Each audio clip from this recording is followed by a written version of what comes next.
Hello, my name's Scott Perry. I'm a professional magician and this is a magic review. It's a kind of magic. In today's review, we're looking at the coaster by Terry, presented by TCC Magic. My TLDR on this is I think it's great. I think it's a really great tool to learn some coin magic. It's very different, but there are some people that this product is specifically for, in my opinion. It's not a product necessarily for everyone in every situation. I'll touch on that throughout the review, so watch the whole thing to get a good idea of whether this is a good purchase for you or not. But I do think it's a great product, I do think it's well made, and I do think it is something that is worth considering a purchase. That's the TLDR. Let's get into a few more details. What is it? It's a penetration routine. Short and simple, with coins penetrating a coaster.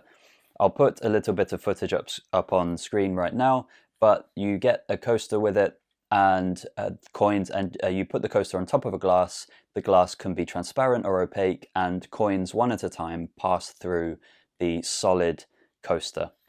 That's as simple as it is. That's what it is. What do you get? You get this coaster. You get this velvet pouch, and you get the box that has the instructions printed on it. The instructions are really good. They are hosted on Vimeo, and I believe they're downloadable, which any magic producer who isn't making their instructions downloadable is an idiot. First of all, when we pay for a product, we deserve to be able to keep the instructions. And second of all, have you ever heard of something called screen recording? Everyone's doing it. I do it.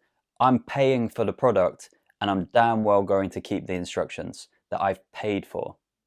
So a tip to magic producers, TCC are great with this in allowing you to have the instructions. Not everyone is that good with it. I know that I was really disappointed with MiniBook Pro. Those instructions, I haven't found a way to download them. They're 3 hours long, ridiculous. But you do get the instructions with this. That's what you get with the coaster. I just want to interrupt the review for a second. Please do subscribe to this channel. Please do support this channel. Share the reviews if you find them useful. The more this channel grows, the more reviews I'll be able to do. I'm doing this to try and help everyone to make good choices and not regret buying bad magic or poorly made magic. So please do support this channel as much as you can. I really do appreciate it. Back to the review. How easy is it to perform the coaster? It's pretty easy. It requires basic sleight of hand, but really the coaster does most of the work for you.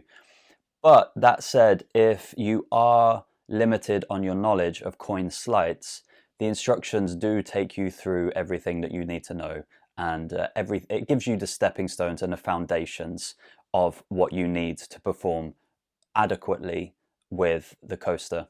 Overall, though, I would say it is a very easy trick and routine to perform. Reset time is instant. Basically, the coins are being tipped onto your hand and going through the coaster. So at the end of it, you're left completely clean. There's nothing fishy going on. There's no compartments in this. It is just a coaster. So there's nothing really to reset.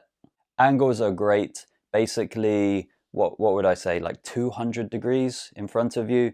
You could probably perform it completely surrounded. The only angle that you have to be cautious about is depending on whether you're right or left-handed. So whichever hand you are tipping the coins into, you just need to make sure either your left or your right shoulder, whichever the coaster is angled towards, you need to make sure that there's no one on your extreme side or back here. But you can prevent any exposure simply by turning to yourself and doing a bit of body blocking. So the angles on this are really good. Pocket space, once again, fantastic. You just need this coaster, basically. And the coaster is made of wood, but I think it's very light, extremely light. So you could easily carry this around with you. I wouldn't do that, and I'm going to come into what I would use this for in the final thoughts. But in terms of general pocket space, you just need this and then also 3 or 4 or 5 coins, depending on what kind of routine you're going to use. You do also need something else, which again, I will touch on in the final thoughts. But this part is pocket space, and pocket space is minimal. You will also need a glass. So if you're going to carry a glass on you, obviously the pocket space is more considerable, but you can use any glass. Of course, be aware that if there is if you're using a used glass and there is a little bit of liquid in the bottom, your coins will get messy and you will have to clean them afterwards. My final thoughts on the coaster. I love this, but not as a worker and not something that I would do all of the time, but as something that I would genuinely use as a coaster. Depending on how much money you have, depending on whether you own your home or have your home, or if you're a child and you live with parents or that kind of thing. But I think having a few of these stacked up on a table and you genuinely use them as coasters, I think that is, the magician's organic way of presenting this effect.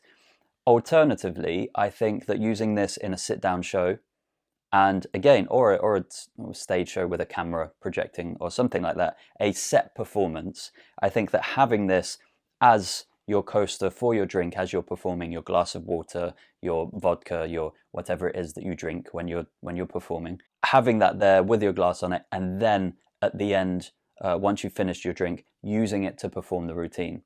I think those are two really great ways. I would never take this to a table or a group of people or any kind of walk around magic. I think it's too weird.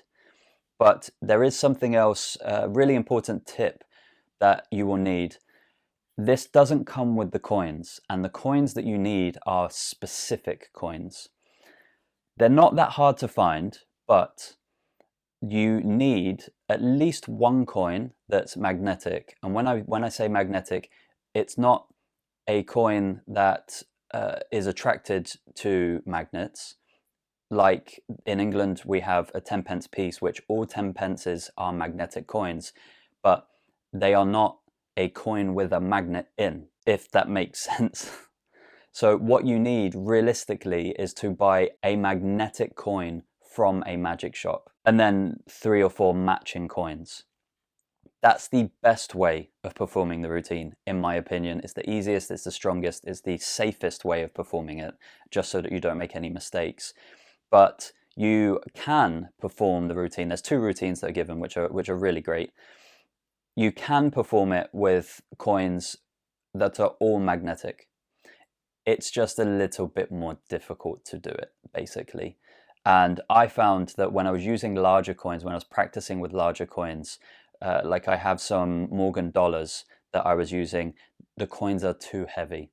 So you do have to use smaller, lighter coins, like $50, like Old English pennies, like just smaller coins in general. I think they're the 2.